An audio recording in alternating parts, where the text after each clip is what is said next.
Assalamualaikum warahmatullahi wabarakatuh. Di sini saya ingin mempresentasikan hasil dari eh, presentasi saya yang berjudul Hipotek Kapal Laut yang disusun oleh saya sendiri, Raina Dahlia. Hipotek kapal adalah jaminan kebendaan yang sebenarnya bermula dari kapal diasumsikan sebagai benda bergerak. Akan tetapi, dalam perkembangannya, kapal-kapal dengan ukuran dan berat tertentu, yakni di atas 20 meter kubik, pembebanannya harus dengan hipotek kapal, bukan dengan gadai. Hipotek kapal laut pada dasarnya mengundang arti sebagai suatu pengikatan atau pembebanan dalam rangka mendapatkan dana dari lembaga perbankan. Jaminan hipotek kapal laut ini mempunyai arti yang sama dengan jaminan kebendaan, misalnya hak milik atas tanah, hak milik atas rumah yang dijadikan jaminan dengan dibebani hak tanggungan. Oleh karena salah satu prinsip utama lembaga perbankan ialah bahwa bank tidak menyalurkan dana tanpa adanya jaminan atau bisa disebut dengan kolateral.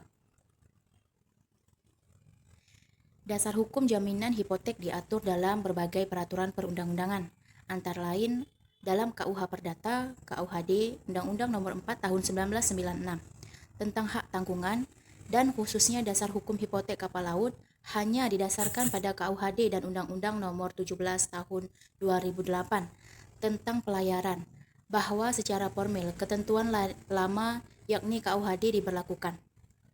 Tetapi secara material lebih banyak mengacu pada ketentuan Undang-Undang Nomor 17 Tahun 2008. Unsur-unsur yang terkandung dalam hipotek kapal laut, yang pertama adanya hak kebendaan, yang kedua objek adalah kapal yang beratnya di atas 20 meter kubik. Yang ketiga, kapal tersebut harus yang dibukukan. Yang keempat, diberikan dengan akta otentik, dan yang terakhir menjamin tagihan hutang. Nah, subjek dan objek hipotek kapal laut ada dua. Yang pertama yang terkait dalam perjanjian pembebanan hipotek kapal laut, yakni pemberi hipotek dan penerima hipotek. Pemberi hipotek adalah mereka yang sebagai jaminan memberikan suatu hak kebendaan atas bendanya yang tidak bergerak. Biasanya mereka mengadakan suatu utang yang terikat pada hipotek, tetapi hipotek atas beban pihak ketiga. Penerima hipotek disebut juga hipotek bank, hipotek holder atau hipotek namer. Hipotek holder atau hipotek namer yaitu pihak yang menerima hipotek, pihak yang meminjamkan uang di bawah ikatan hipotek. Biasanya yang menerima hipotek ini adalah lembaga perbankan dan lembaga keuangan non-bank. Hipotek bank adalah lembaga kredit dengan jaminan tanah. Bank yang khususnya memberikan pinjaman uang untuk benda tidak bergerak, kapal laut, kapal terbang, dan dari segi mengeluarkan surat-surat gadai. Objek hipotek diatur pasal 1164 KUH Perdata. Objek perdata yaitu yang pertama benda tidak bergerak yang dapat dipindah tangankan beserta segala perlengkapannya. Yang kedua hak pakai. Hak pakai hasil atas benda-benda tersebut beserta segala perlengkapannya. Ketiga, hak numpang karang dan hak usaha. Yang keempat, bunga tanah, baik yang dibayar dengan uang maupun yang dibayar dengan hasil tanah. Yang kelima, bunga seperti semula. Yang keenam, pasar-pasar yang diakui oleh pemerintah beserta hak-hak asli merupakan yang melekat padanya. Prosedur dan syarat-syarat pembebanan hipotek kapal laut.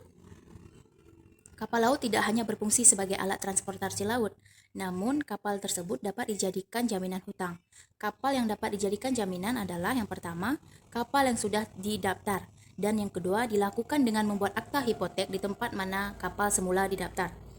Prosedur dan syarat-syarat yang dipenuhi dalam pembebanan hipotek adalah sebagai berikut. Prosedur yang ditempuh oleh pemohon adalah mengajukan permohonan kepada pejabat pendaftar dan pejabat balik, nama dengan mencantumkan nilai hipotek yang akan dipasang, sedangkan dokumen-dokumen yang harus dilampirkan kepada pejabat tersebut tergantung kepada para pihak yang menghadap. Variasi para pihak yang menghadap adalah pemilik kapal atau debitur dan kredit bank atau lembaga keuangan lainnya. Yang kedua, kreditur, yaitu selaku pemilik kapal atau debitur dan selaku kreditur. Yang ketiga, pemilik kapal, pinjaman atau bukan kreditur, dan kreditur.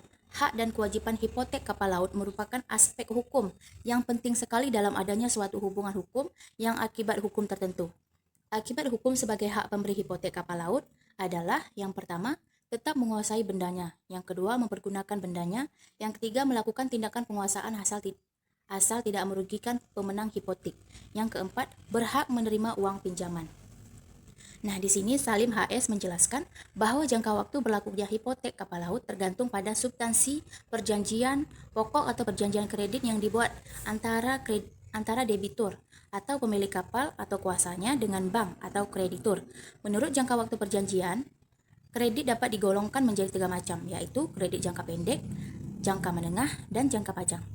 Berdasarkan penggolongan itu, maka jelaslah bahwa perjanjian kredit dengan menggunakan hipotek kapal laut adalah kredit yang jangka waktunya selama 3 tahun ke atas. Timbulnya wan prestasi merupakan konsekuensi hukum yang harus diterima dan atau diderita oleh kreditor. Karena kreditor berhak mengajukan gugatan ganti rugi termasuk pelelangan terhadap objek hipotek kapal laut tersebut. Ganti rugi atau ganti kerugian menurut Undang-Undang KUH Perdata adalah akibat hukum wan prestasi yang berupa yang pertama, debitur diharuskan membayar ganti rugi yang tertera pada pasal 1243 KUH Perdata. Yang kedua, kreditur dapat minta pembatalan perjanjian melalui pengadilan yang tertera pada pasal 1266 KUH Perdata. Yang ketiga, kreditur dapat minta pemenuhan perjanjian atau pemenuhan perjanjian disertai ganti rugi dan pembatalan perjanjian dengan ganti rugi yang tertera pada pasal 1267 KUH Perdata. Baik, sekian presentasi dari saya. Wabillahi taufiq wal hidayah. Wassalamualaikum warahmatullahi wabarakatuh.